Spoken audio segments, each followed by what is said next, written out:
Hello, and welcome to this overview of the referral process for gifted services in Northwest ISD. My name is Audra Rowell, and I'm the Advanced Academics Coordinator for the district. The purpose of this video in this Smore is to take you through the identification process and to help you decide, do I think my child needs gifted services?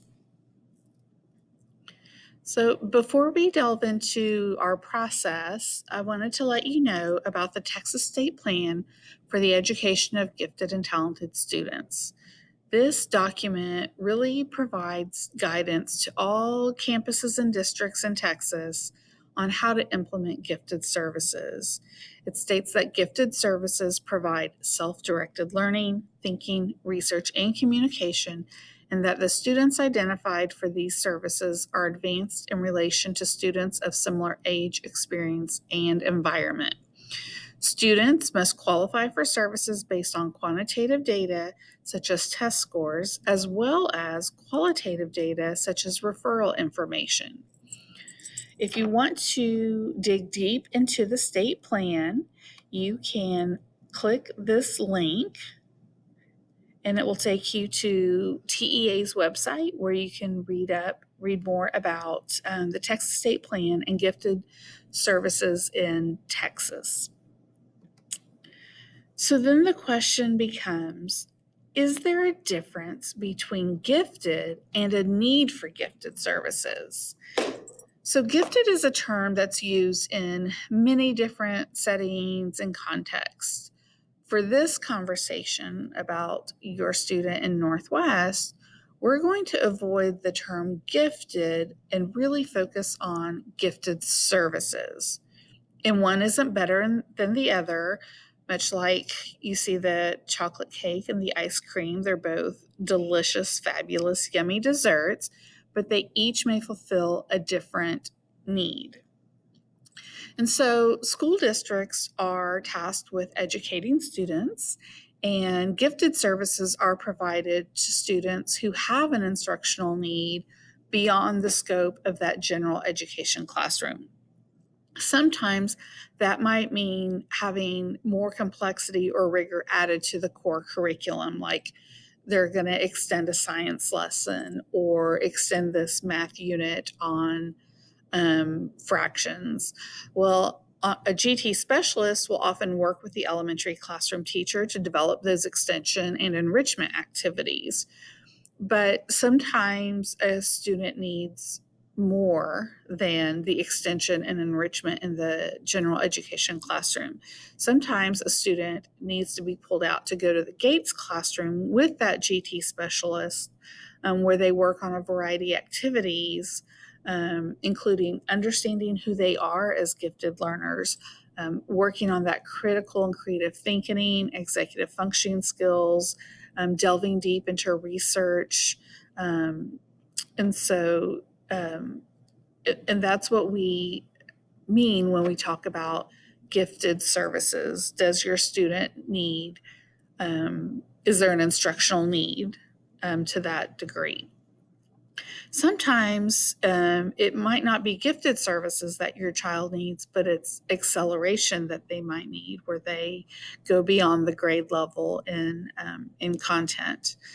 So if you're thinking maybe that's what my student needs, please visit the link listed here. And that's where you can find more information about acceleration. So what exactly do we assess when we're looking for students who need gifted services? Well, we look at a verbal measure, which measures a student's ability to remember and transform sequences of words, to understand those words, and to make inferences and judgments about them. There's a quantitative measure that we look at, where we look at that basic quantitative concepts and relationships. So kind of think in the math realm is when we're talking about quantitative. And then there's a nonverbal measure that we also look at, where it's measuring a student's reasoning ability using pictures and geometric shapes. A person's capacity will vary, of course, by topic, by subject, by skill. Capacity varies person by person, and we all have different capacities to learn. For example, I may have a larger capacity to grasp concepts, more complex concepts in math than I do in something like English or art. But my friend sitting next to me may have a greater capacity when it comes to English. So let's apply this to someone I think we probably all know. Michael Phelps. Oops. Right. And what makes him such a great swimmer? Well, he's won 28 medals at the Olympics, and 23 of them were gold. He has set record after record, and many would attribute his success to 4 of his physical characteristics: his exceptional lung capacity, his relatively short legs, but a relatively large wingspan, and then a relatively long torso. And so I'm sure you all would agree that he has quite the capacity to do well in swimming because of the way his body is built. However, he has also had great coaching and he has worked to his capacity. And that's really like our students. They can have the ability to learn faster or deeper, but they still must have a coach and work hard.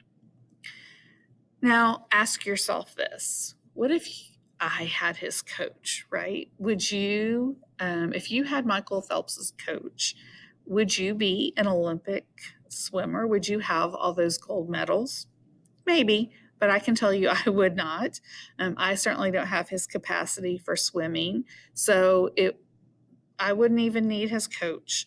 I would never be an Olympic swimmer. And that we can apply this way of thinking to some of our high achieving students that we have who don't qualify for gifted services. They don't have the demonstrated need. Even though they're a high achiever and they're making great grades, they may not have the need for gifted services. So how do you know? How do we know? Well, what we do in the district is every campus has a campus committee, and so they will look at a lot of different data points. They'll look at teacher input, parent input, they'll look at aptitude and achievement, and they'll look at all of this to determine, does a student need gifted services? So when you get that,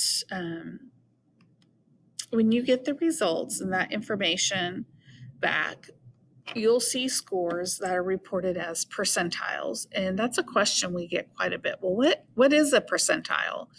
Well, a percentile demonstrates where a student is performing compared to other students. In Northwest, we use age norms.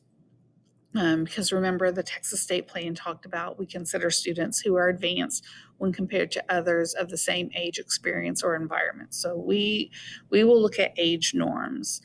And so if you look at this graphic, there are 100 boxes here. So let's just say these boxes represent third grade at your student's school. So 100 students in third grade at your student's school. The blue boxes represents the 90th percentile, or 10 out of 100 students. And those 10 out of the 100 students are having that advanced performance or that advanced ability when we are comparing them all against each other. So when we're talking about a student performing at the 90th percentile, then those are typically the students that have demonstrated that educational need for gifted services. So what kind of information is important to share in the referral? Again, a very commonly asked question.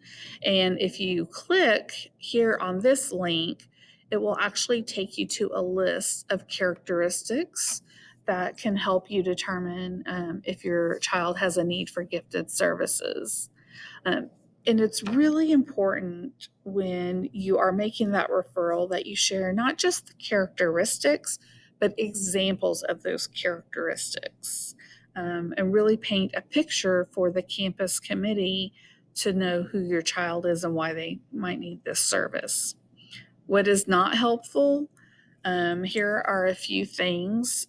For example, when you say, well, my child thinks outside the box or they're creative. Well, unfortunately, those terms have really lost their meaning over the years because they're overused. So just telling us that they're thinking outside the box or that they're very creative is not really going to be super helpful, but examples of that might be helpful. Telling us your child is artistic is fabulous, but again, it won't be helpful because we don't serve through the arts. We've got an amazing fine arts department, but that's not a part of gifted services. Telling us that your child makes good grades or has high test scores or qualified for Duke Tip. Again, those are amazing accomplishments, and we're very happy for your child to have those accomplishments. But just because a student has good grades or high test scores doesn't mean that they need gifted services. Um, that just means that they are high achievers and they're working really hard.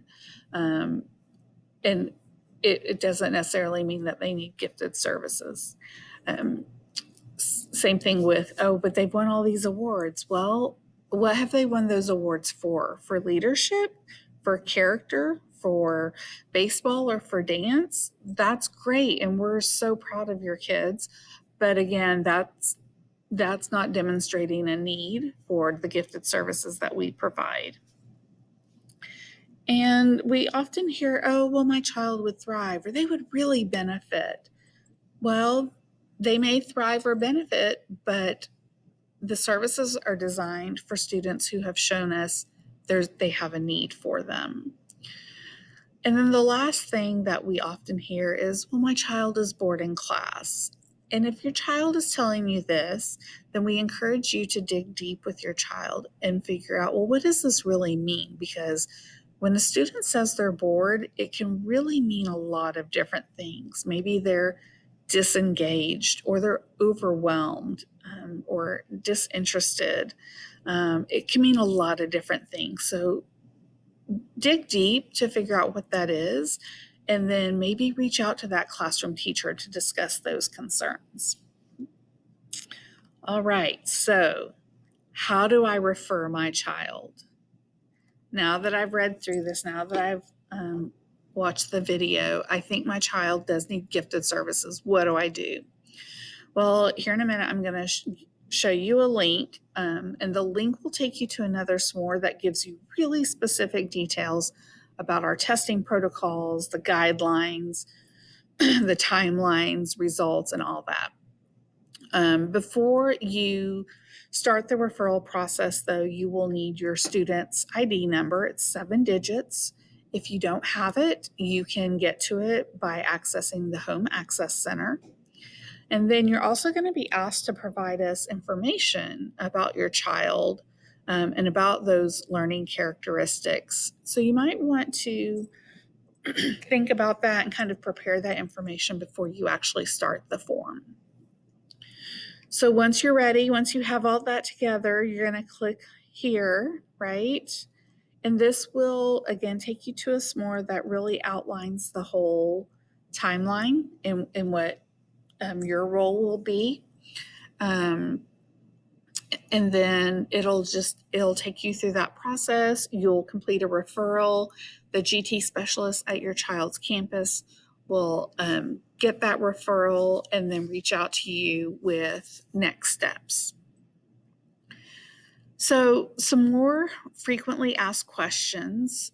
Oh my gosh, I've referred my student and I know testing is tomorrow, but she's sick. She's got the flu.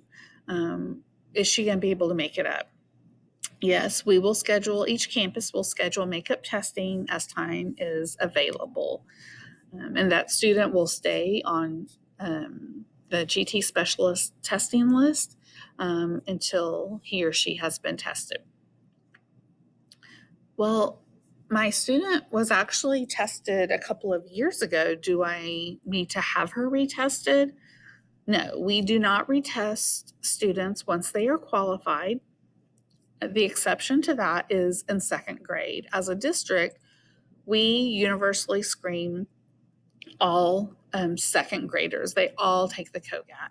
Well, if your student was identified in kinder or first grade, they've already taken this, an aptitude test.